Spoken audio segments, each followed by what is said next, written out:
Ciao, io sono Letizia. Eccoci di nuovo insieme per scoprire il progetto di questa settimana.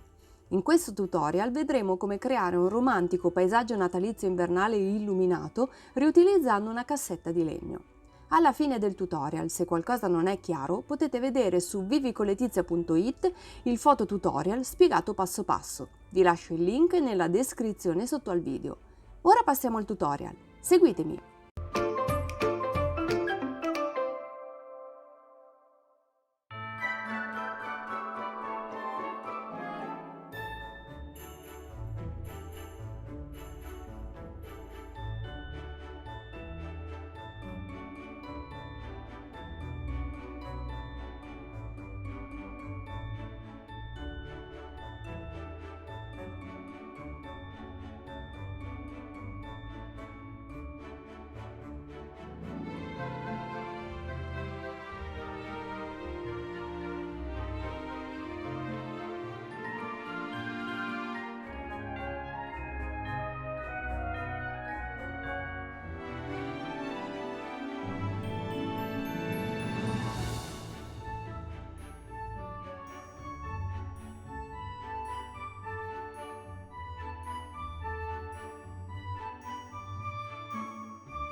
Vi è piaciuto questo tutorial? Fatemi sapere cosa ne pensate con un commento sotto a questo video. Se vi piacciono tutorial come questo, lasciatemi il vostro like, iscrivetevi al canale cliccando su iscriviti e sulla campanella selezionando tutte le notifiche per non perdervi nessuno dei prossimi video. Se non l'avete ancora fatto, seguitemi anche su Instagram, dove pubblico contenuti che non trovate qui su YouTube. Vi aspetto anche sul canale Telegram Vivi con Letizia, che è il contenitore di tutti i contenuti che pubblico sui diversi social, così non vi perdete niente di tutto quello che faccio. Sul sito www.vivicoletizia.it potete leggere tanti approfondimenti e trovate anche i foto tutorial di tutti i miei progetti. Noi ci vediamo alla prossima.